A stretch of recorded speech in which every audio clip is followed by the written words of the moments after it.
Alright, so this is going to be a translation and a discussion of Aeneid, Book 2, lines 40 through 56. This is the point in which, obviously, the horse has been discovered, and they're debating on the beach, what in the world are we going to do with this giant thing? Remember that Sinon, the Greek spy, has been left behind in order to convince them to bring the horse in, but it is at this point, obviously, then Laocoon will insert himself. So, let's do it. Primus, first of all, there, in front of everybody. And here we have a nice ablative absolute with set off by commas. And remember that a caterva is going to be like a coterie, or a gang, a squad, a group, whatever you would like. And it's modified by magna. And of course, paired with that ablative noun is your ablative present active participle, the verb that means to accompany. So, with a large gang, crowd, coterie, if you would like, accompanying, burning Laocoon, ardent Laocoon, runs down Summa ab Arche from the highest citadel, and far off in the distance, he says, "Oh, miserable citizens, what so great insanities!" And what are y'all thinking? Do y'all believe, credo, credere, credidi, creditus, which is a verb of mental action and therefore is going to be able to introduce an indirect statement. Remember that we supply the word that. Do y'all believe that? And then you have your accusative hostes, that the enemies, and then what we need to do for the verb, or for the form oectos, which by itself is perfect passive participle from weho, wehere, wexi, wectus, is that we will imply the essay to create, obviously, the perfect passive infinitive. Remember that a perfect infinitive is not going to indicate necessarily action in the past, but you must think of it only in terms of before. But since creditus is starting in the present, that being the future, that being the past, the vertical line being the present, then all we need to do is to obviously make the action before, and so we can't express it as a past tense.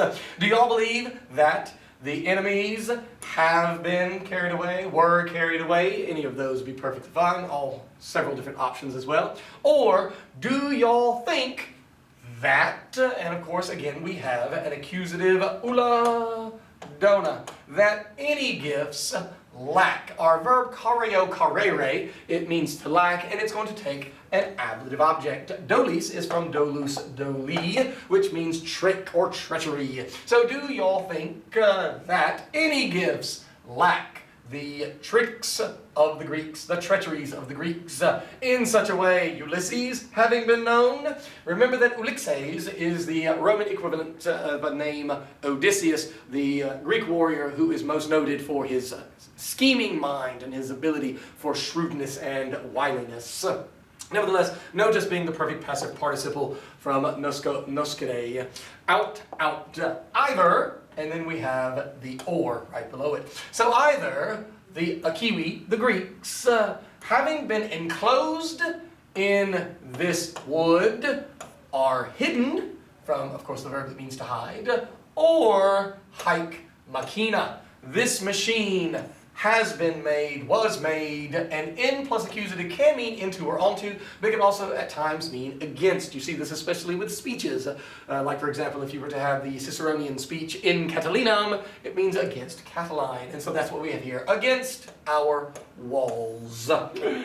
Nevertheless, the machine, the machina, then modified by the future active participle, about to look upon our houses and about to come to the city, and this would be, I think, maybe interpreted as the dative of direction, de super, from above, because it is such a towering statue.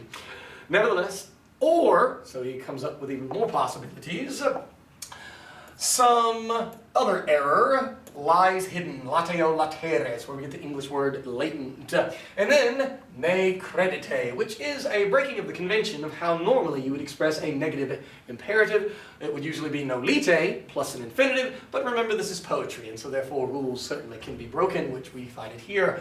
Ne credite, don't trust the horse. And remember that credo credere takes a dative object, whereas a only kind of horse one can love would be an accusative horse. Only kind of horse one can see or hear would be an accusative horse. But because the verb credite, credo, credere requires a dative object, the only kind of horse that you can trust or not trust is then a dative one. Don't trust the horse, Teucrians, Trojans, quid id est, whatever it is.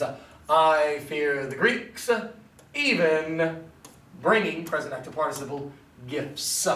Seek fatus. Again, fatus is our verb, that is that deponent verb that we've seen so many times.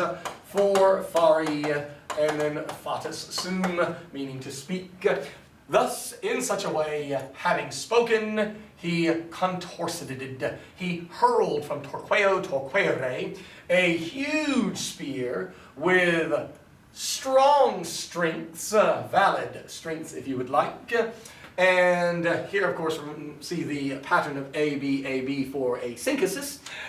In plus the accusative into the side. This can be accusative because it is a third declension, and thus its variant form in the neuter nominative is going to be the same as the accusative. Latus, lateris, lateri in the dative, and then latus again in the accusative. Into the side, que, and into the belly, the flank, the trunk, if you would like, the core of the beast.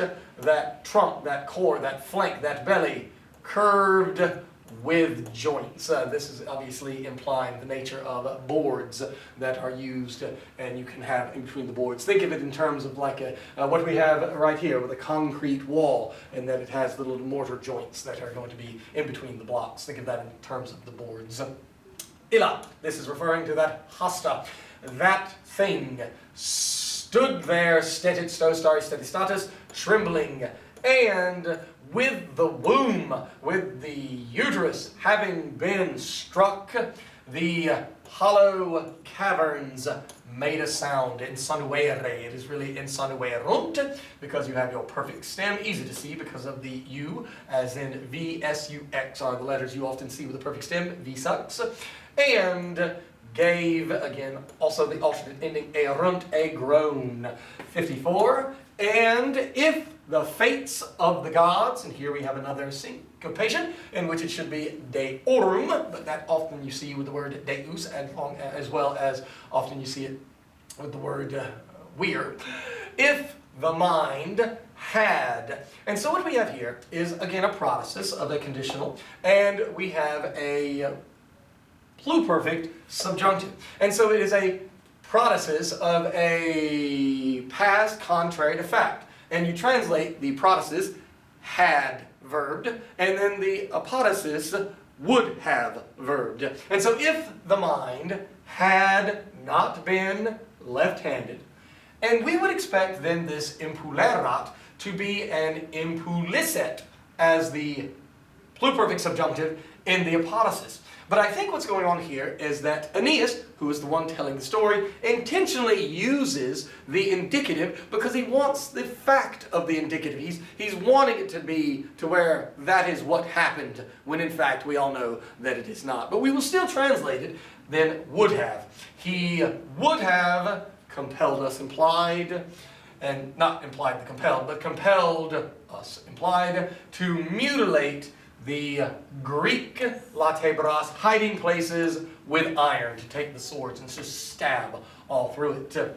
Then what we do is that we then switch to another apodosis, and here this apodosis then is not going to be a past contrary to fact, because here what we have is obviously imperfect subjunctives, everything to the left of the vertical line being a present infinitive, and then the ending, and we have it again right there. And remember that it is going to translate for a present contrary to fact if the subject were verbing, was verbing, then the subject would verb. And so this is the apodosis, we'll use the word would.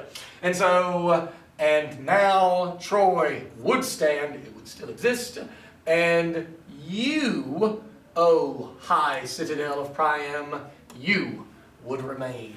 And so therefore he is showing, obviously, in this speech, the regret that they had taken in that horse at all to begin with. So keep on studying, and hopefully you are learning your lines and learning your vocab. Thanks.